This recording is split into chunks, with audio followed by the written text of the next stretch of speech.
बिस्मिल्लाहिर्रहमानिर्रहीम। अस्सलाम वालेकुम, welcome back to my channel. कैसे हैं आप लोग? उम्मीद करते हैं आप सब लोग खैरियत से होंगे। आज हम बनाएंगे छोले। आप इनको लाहौरी छोले भी कह सकते हैं, आप इनको पूरी के साथ भी खा सकते हैं और भटूरे के साथ भी बहुत मज़े के लगते हैं। तो मैंने इसके लिए हाफ़ कप ऑयल लिया था और उसके अंदर मैंने एक मीडियम साइज़ की प्याज को रफली चॉप करके जो है इसमें ऐड करके और इसको लाइट ब्राउन जो है उसे कर लिया था।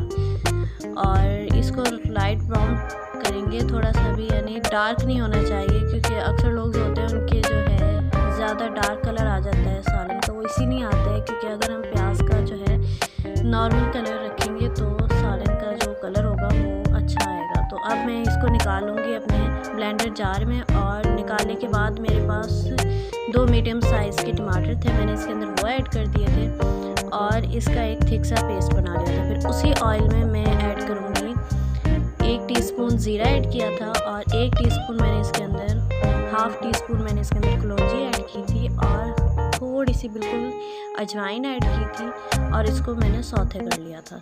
इसको यानी जलना नहीं चाहिए क्योंकि ये चीज़ें जो होती है बहुत जल्दी से ब्लैक होना स्टार्ट हो जाती हैं, बस सौते करना है। इसके बाद मैंने इसके अंदर थोड़ी सी बिल्कुल थोड़ी सी मैंने इसके अंदर हींग जो होती है वो ऐड की थी और इसको मैंने अच्छे से फ्राई कर लिया था। फिर मैंने अच्छे से फेंट के दही और उसके अंदर मैंने 2 टीस्पून जो है पिसी हुई लाल मिर्च ऐड की थी, 2 टीस्पून चाट मसाला ऐड किया था, 2 टीस्पून मैंने इसके अंदर हल्दी ऐड की थी और इसको मैंने अच्छे से भून लिया था। जब ये भुन जाएगा तब भूनने के बाद मैंने इसके अंदर 2 टीस्पून जो है ना पिसा हुआ धनिया ऐड किया था। पिसा हुआ धनिया ऐड करने के बाद उसे भी थोड़ा सा मैं भूनूंगी और भूनने के बाद फिर मैं इसके अंदर जो हमने पेस्ट बनाया था थिक सा प्याज टमाटर का, फिर मैं इसके अंदर वो ऐड कर दूंगी और फिर जो है जब उसे ऐड करूंगी, उसे ऐड करने के बाद फिर मैं इसको मिक्स कर लूँगी। जब ये अच्छे से मिक्स हो जाएगा, मिक्स होने के बाद फिर हम इसके अंदर जो यानी जग के अंदर जो थोड़ा सा लगा हुआ रह जाता है ना, उसमें थोड़ा सा हम पानी ऐड करके और फिर वो मिक्स करेंगे।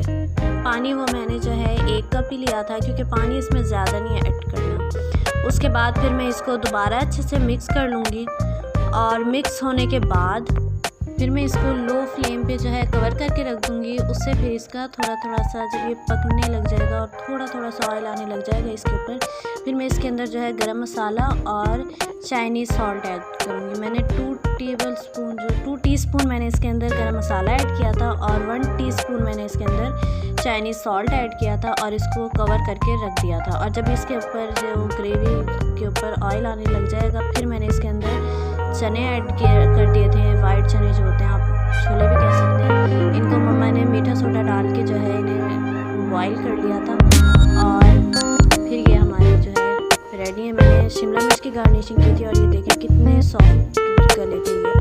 और उम्मीद करती हूँ आपको रेसिपी पसंद आई होगी। रेसिपी पसंद आई है तो वीडियो को लाइक कर दें, चैनल को सब्सक्राइब कर लें। इंशाल्लाह मिलते हैं न्यू वीडियो में, तब तक के लिए अल्लाह हाफिज़। दुआ में याद रखिएगा।